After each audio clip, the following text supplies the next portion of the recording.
In honor of it being, well, I'm a couple days late, the creator of Sailor Moon's 57th birthday, may she live long and prosper, I want to give a shout out to the lady who showed me what bisexuality is. I'm not bisexual, but the first time I seen this episode of Sailor Moon, I was like, oh, girl, when she created Haruka, she had every Sailor Scout pretty much turned out. Like, she had all of them not knowing they up from they down. And the crazy part about it, it's not like she was like this flirtatious, deviant or anything. She was simply just being herself, and these girls were just silly putty in her hand. Like, she stayed eating these girls.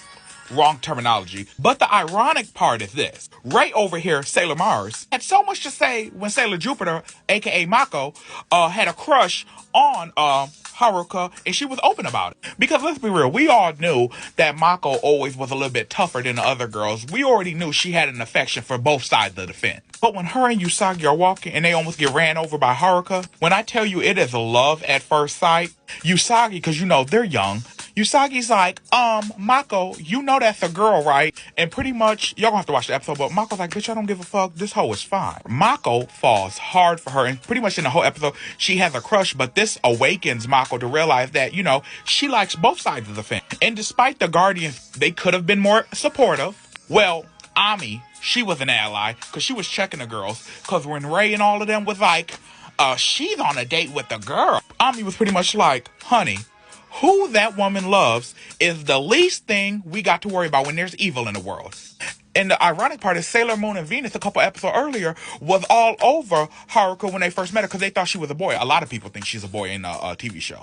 But once they found out, low-key, even though they didn't go no further on it, that she was still turning them girls out. Them girls were still all googly eyes and the swirly eye. The ironic part is a couple episodes later, here's Ray motherfucking blushing, all flirting with a Haruka.